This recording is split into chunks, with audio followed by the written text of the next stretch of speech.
Hello everyone, welcome back to another episode of Breaking Bedrock. I am Conman1125, and I'll be your host for this episode. So, it's been a long time, ladies and gentlemen, but we are back. And today, I'm going to take some time to show you around my base in the industrial district as well as the shopping district, and kind of give you an idea of what I've been up to these past few months. Now, just because I haven't been making videos, I've still been piddling away, such as making the sorting system. And we're going to start here at the pyramid. Oh, I gotta sleep. So we're going to start right here at the pyramid. As you can see, I've almost completely finished the entryway. We've got just a couple of more things to finish. I think the sides need to be finished. Oh, no. Okay, well, I guess I finished most of it. I need to do some work right there, perhaps. Still trying to figure out some of these little angle things. I like to have it have some depth to it, so I put those stairs and have it sunken in one, but oh, okay, that looks good. So we're also going to plan on doing some like Egyptian art on these big, I guess you can say, just canvas right here, empty canvas for an artist like myself to fill. We put these waterlogged stairs and made some patterns with gold blocks just to kind of give it a little bit more of a decorated feel. Same thing here. Going up the stairs, main entrance, those blocks up there are real netherite blocks and diamond blocks, as well as we're steadily increasing the top of the pyramid. We're going to keep it going down until, I don't know how far we'll get this season, but we're going to try our best to make it as big as possible. This is a great redstone door that was put in by Hammer Time. It's freaking sick. We'll take a little look at the back door of that as well. As you can see, a lot of timing issues, triple piston extenders, the whole 9 yards. So I definitely appreciate that for him. We'll close it behind us. But I made this main hallway. Not quite finished with it yet, as you can see. And I kind of just couldn't figure out how I wanted to do the ceiling here. And that's really where I stopped for these past couple months. Took a little bit of a break. Put soul sand under here, or soul soil, excuse me, because you can still run, even if you don't have soul speed like this. I'm still running on it normally, but if you put some soul speed boots on, which I don't think I have on my person right now, you can run really fast through here. Other than that, I've put in a sheep farm. As you can see, it's been very, very productive. Wow, okay. Very productive. Let me make sure it's not backed up. Probably is. Yeah, a little bit backed up, but... So I got some sheep farms running. And I think I did 2 modules of black and 2 modules of white, because I used that the most. And then a module of every color that is in Minecraft.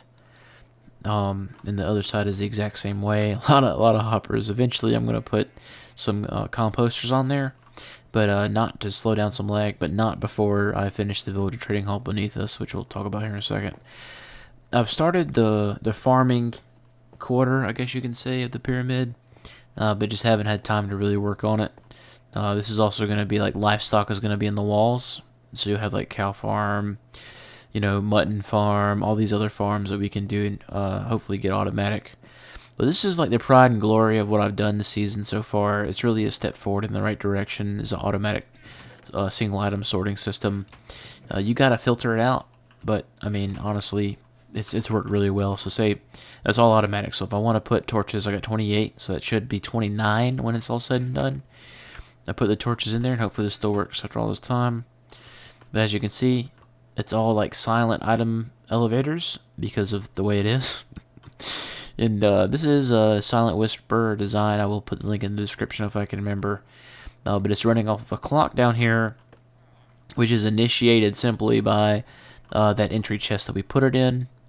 So as items are going through here, it's restarting this clock and keeping the system going. It has enough time on the comparator line to allow a full rotation of items after the last one's complete. So we should look in here now, and there you go. You see every tick, there is a another item going in. It should stop at 29 here in a second. I've started a map, which has kind of gotten corrupted somehow, because this was complete, but I'll just have to redo it, I guess. Let's take another glance. And... awkward. I'll have to take a look at that. Probably, they shouldn't be getting stuck. Interesting. Maybe, I don't know. That's weird. Was my math wrong? Let me know in the comments if my math was wrong. But some backdoor stuff that bothers me a little bit. I'm not gonna figure that out. Started another module and stopped because this was more than enough for what I had going on at this time. I might do another module later on. You're going to see a lot of iron golems around because they keep moving out of the radius of their villagers and they keep spawning more. So there's a lot up here. There's a lot in the nether. I'm starting a full trading hall back here. I got every enchantment possible. I've cured them down as much as I can. If I need to cure them, I just press the lever. They get lowered. Safety shield comes up. They get lowered down. And then I come over here, press this button, and the zombie will go over there. If we go around the backs, if we go on the back side of this to the, boom, this is powered, which unpowers that rail so the zombie will stop right in front of that guy and kill him. Or, convert him over to a zombie. Since we don't want to do that, we'll pop it back up like so. And we'll take a little journey down here. This is where the original base was, if you guys have been following. That's the sample from Anthony's end spread, I guess you could say. There's a symbiote that's spreading across the end and it's made its way into the overworld. We had got a sample to do experiments on. A little bit of lore for you. This was and still my primary source of smelting. Dried kelp is provided by Hammer Time. And he's a complete G for doing that. Down here is a bee farm. As you can see, I'm filling up all that I can so that I can make an automatic one upstairs. Which should be probably one of the next episodes because I'm going to need some honey blocks for sure. I'm kind of taking a step back here. I outlined the simulation distance. So pretty much this entire pyramid will be able to be loaded in at that level. Other than some of the corners, but that's okay. The bright side is if I have something that's gonna, like a slime farm, that's gonna cause a lot of lag, I can put it on the corner, on this corner, or probably even better, this corner because there's more room, and I can just come over to this corner and AFK versus having it somewhere in the middle and getting loaded in all the time. So that's kind of a bright side of that. Going out the back, and we'll probably finish this off with the pyramid, move to the industrial. I've kept chipping away as I've needed sandstone, and just kind of kept chipping away when I feel like digging or mining. I'll come over here because this whole entire mountain eventually has got to go. So that's definitely a huge project, even bigger than probably finishing out the pyramid, believe it or not. Still shocking to see because the pyramid is very, very large. Yeah, let's get into the nether. And I'm just going to take you with me, actually. Let's go. So, those of you that don't know, every block in the nether is 8 blocks in the overworld. So, for example, if I was 800 blocks away from something, it would only be, actually, that's going to math wrong. Pretty much you take your overworld distance and you divide it by 8, and it'll give you the distance or the chords for the nether. And you times by 8 to get the overworld coordinates. Hopefully this will work. Okay, so as you can see, lots of iron golems down here.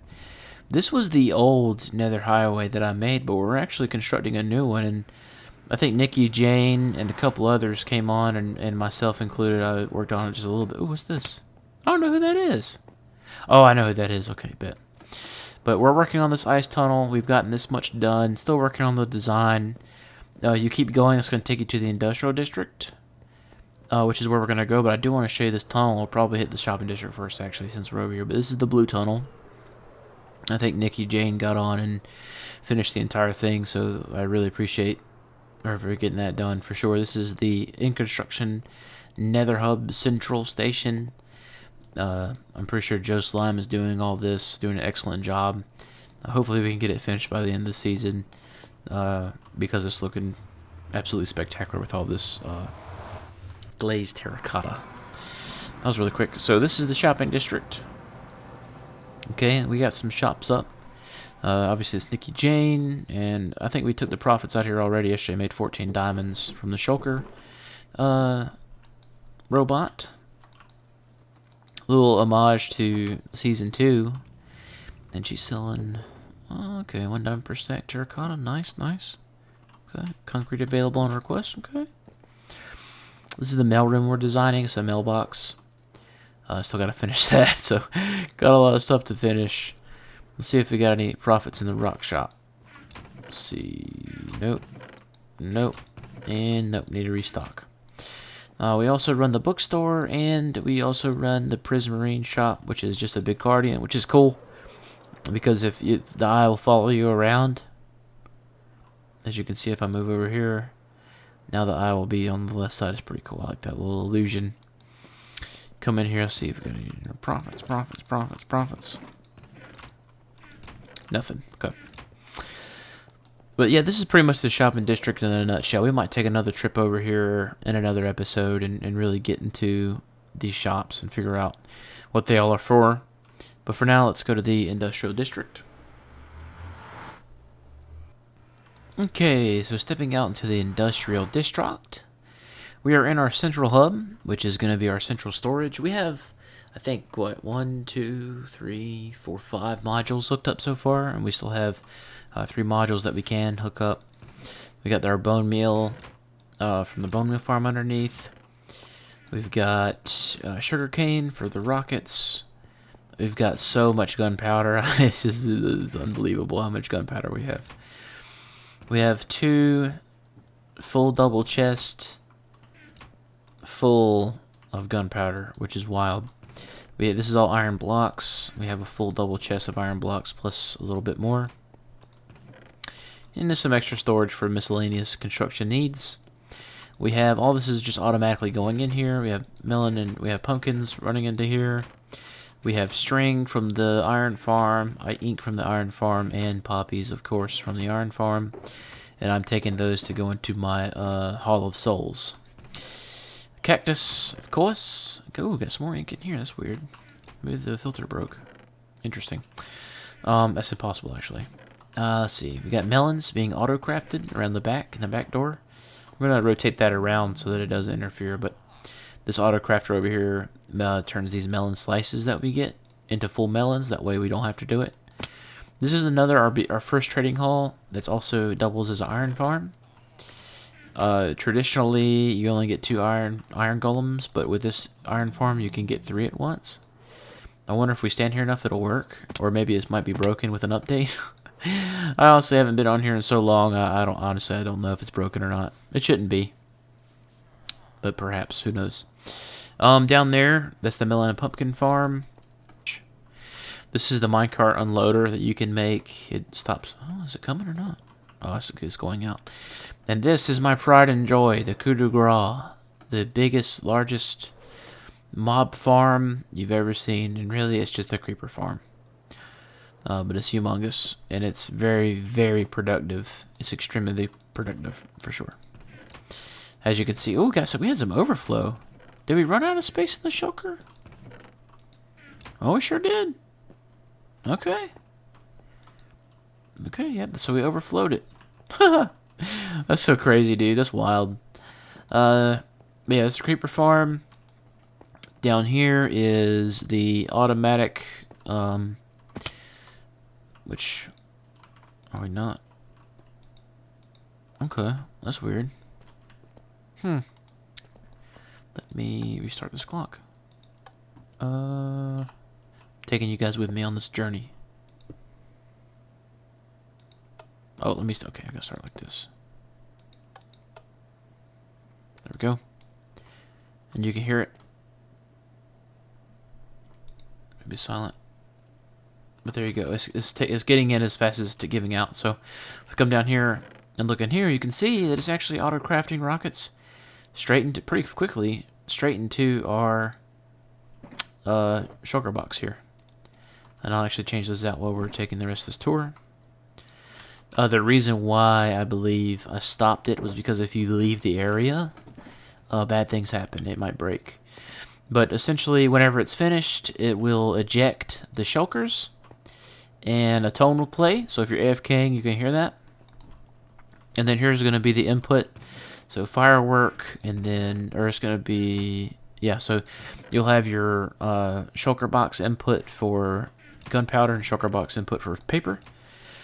You press the center button, It's going to shoot them out of dispenser, or it'll shoot them automatically out of dispenser to load them. The button will actually crank all this stuff on that we're using a switch for right now. But there you go. Over here is actually my other pride and joy. I keep saying that. Is the gold farm, which is absolutely humongous, and I love it so much. And the greatest thing about it is it auto-crafts all the nuggets and all the ingots into gold blocks and sends them on the gold path over to the gold storage. If we didn't take a look at that before, we'll take a look at it now. So you proof of concept, you'll see that how effective it is. And there you go. It's very, very, very, very effective. Jeez Louise. There you go. I didn't even know how much gold I had. There's the AFK stick. It has looting 3 on it. Should have looting 3 on it. Yep. Good. We still have some underneath.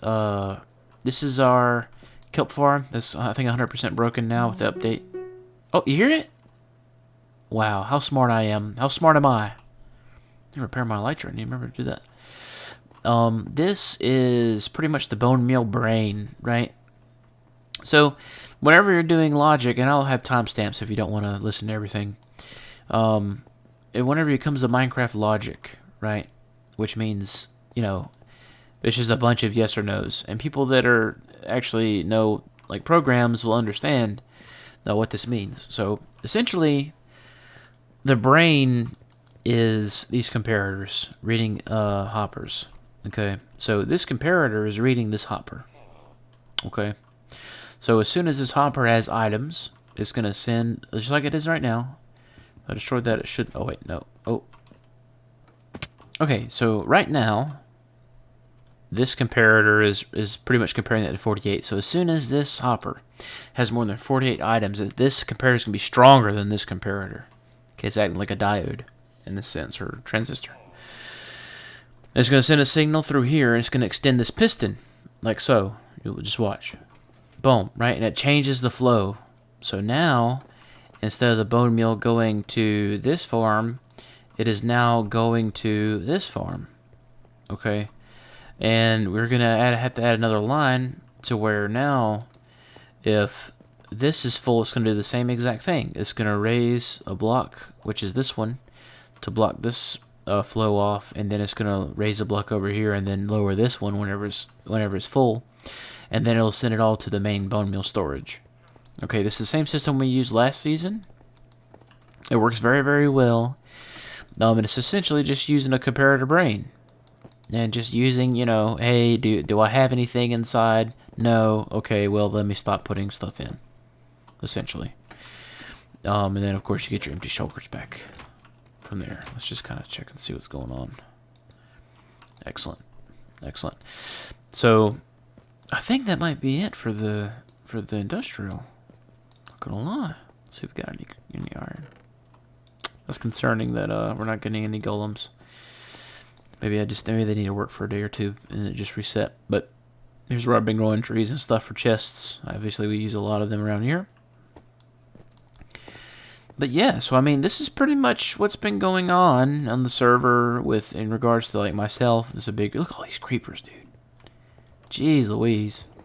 Well, that's my friend Tim, the dual conch wielding zombie. He had 2 conches. I was like, daggone, Bo, you got 2 conches? But just watch this. Watch the flow. And all this gets like transported through hopper lines. And then this is a comparator clock. So what happens is it senses anything in there at all, and it just boom, boom, boom, like that. You'll kind of see it in action here. So all the zombies, they die, and then boom, boom, boom, boom, right? It's sending the gunpowder out. Look at all this gunpowder. Look at all this gunpowder. Look at all the gunpowder.